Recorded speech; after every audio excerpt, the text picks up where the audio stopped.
આજે વરસાદ આવતો હતો અને ગરમ ગરમ કંઈક ખાવાની ઈચ્છા હતી, તો આપણે આજે આ ચાઇનીઝ સિઝલર બનાવવાના છે.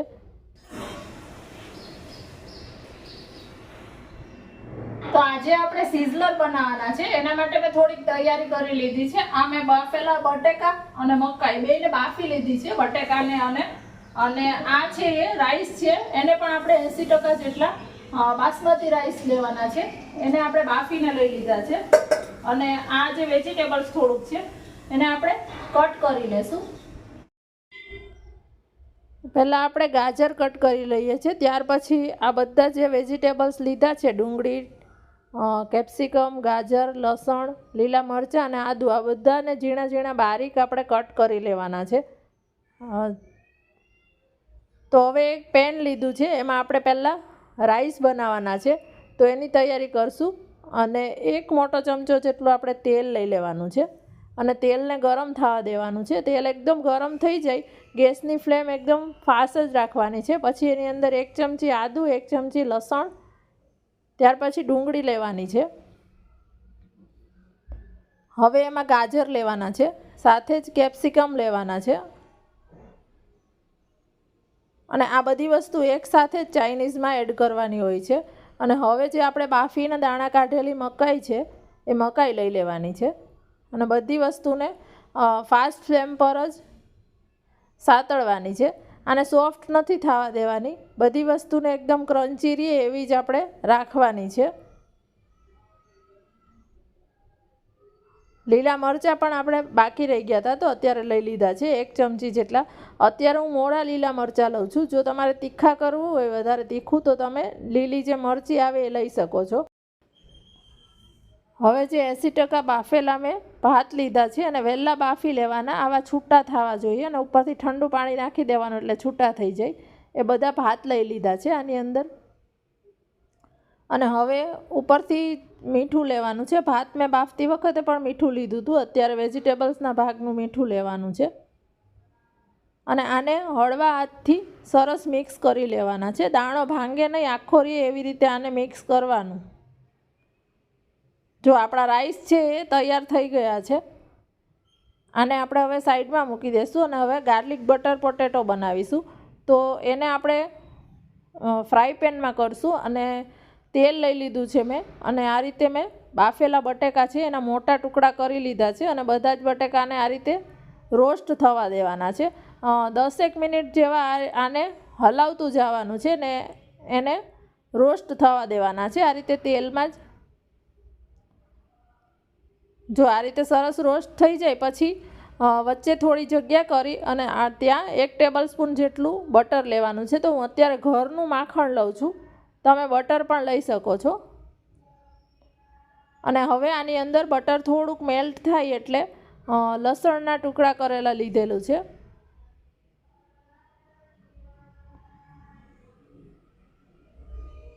એને જરાક વાર માટે આ રીતે બટરમાં લસણને સાતળી અને પછી બધા જ બટાકામાં મિક્સ કરી લેવાનું છે. આમાં અત્યારે હું ક્લિપ મિસ થઈ ગઈ છે, પણ મીઠું પણ એડ કરી દીધું હતું. આ બધું એક વખત સરસ મિક્સ કરી લેવાનું છે. આ બટર ને લસણ સાથે બટાકા મિક્સ થશે એટલે આ પણ ટેસ્ટમાં બહુ સરસ લાગે છે. અને ઉપરથી આપણે જે મિક્સ હર્બ્સ આવે છે એ લેવાના છે. તમારી પાસે ના હોય તો તમે ખાલી ઓરેગાનો પણ લઈ શકો છો. જો રેડી થઈ ગયા છે આ. હવે આપણે એક ચાઇનીઝ સોસ બનાવવાના છે, તો એના માટે પહેલાં આપણે એનો બેઝ બનાવવાના છે. તો આ મેં અડધો કપ જેટલો કેચઅપ લીધો છે, એમાં 2 ચમચી શેઝવાન ચટણી લેવાની છે, 1 ચમચી સોયા સોસ લેવાનો છે. હવે આ બધું સરસ મિક્સ કરવાનું છે.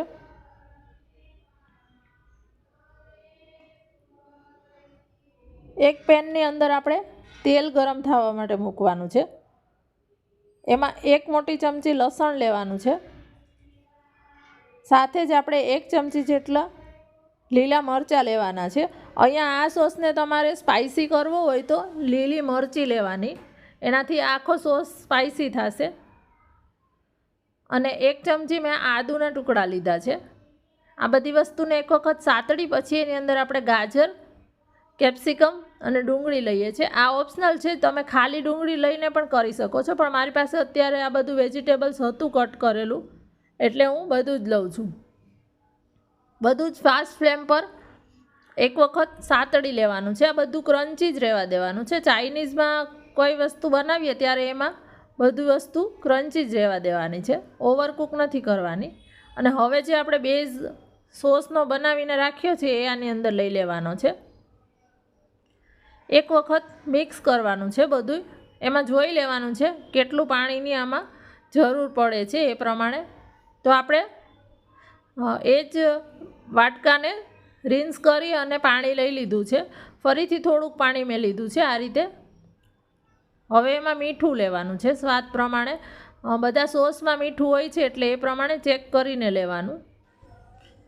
જો આટલો થીક આપણે જોઈએ છે ને સરસ ઉકળી પણ ગયો છે આપણો સોસ. તો હવે લાસ્ટમાં એની અંદર 1 ટેબલ સ્પૂન વિનેગર એડ કરવાનું છે. તમે લીંબુ પણ લઈ શકો છો.